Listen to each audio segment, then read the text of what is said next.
নারায়ণগঞ্জে ইয়াবার সয়লাভ হয়ে গেছে। আমরা সকল ভাই বোনদেরকে, সাংবাদিক ভাইদেরকে আমরা রিকোয়েস্ট করব, আপনারা প্রত্যেক পাড়ায় মহল্লায় আপনারা একটা দৈর্ঘ্য আন্দোলন গড়ে তুলুন মাদকের বিরুদ্ধে। যেই ঘরে একজন মাদক সেবী থাকে সেই ঘরে পুরো পরিবারটা ধ্বংস করে শেষ করে দেয়। অতএব কোন মাদক সেবী বা মাদক কারবারিকে যেখানে পাবেন তাকে পাকড়া করে তাকে আইন শৃঙ্খলা বাহিনীর কাছে হস্তান্তর করবেন। আমরা ডক্টর ইউনূস স্যারকে বলতে চাই, আপনি ফেব্রুয়ারিতে যে নির্বাচনের ঘোষণা দিয়েছেন, আপনি অবিলম্বে আইন শৃঙ্খলা শান্তিপূর্ণ বজায় রাখার জন্য আপনি অবিলম্বে অবৈধ অস্ত্রধারীদেরকে অভিযান করুন, যাতে তাদেরকে ধরে অস্ত্র উদ্ধার করার ব্যবস্থা করুন। আমরা ইতিমধ্যে দেখেছি যেই সমস্ত অস্ত্র জেলখানা থেকে লুট হয়েছিল সেই সমস্ত অস্ত্র এখন পর্যন্ত উদ্ধার হয় নাই।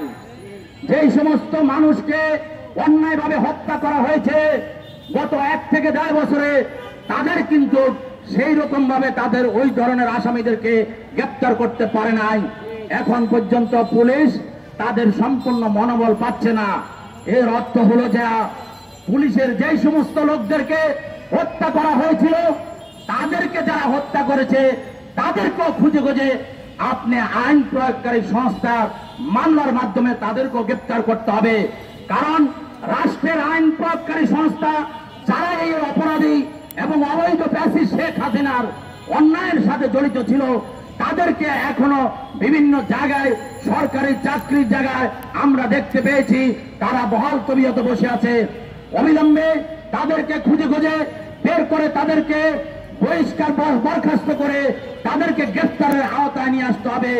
যারা আমার ছাত্র ভাইদেরকে হত্যা করেছে, যারা সালাউদ্দিন কাদের চৌধুরীর মতো একজন অভিজাত পরিবারের সন্তানকে জুডিশিয়াল ভাবে কিলিং করা হয়েছে, তাদেরকে খুঁজে খুঁজে বের করে তাদেরকে বিচারের আওতায় আনতে হবে।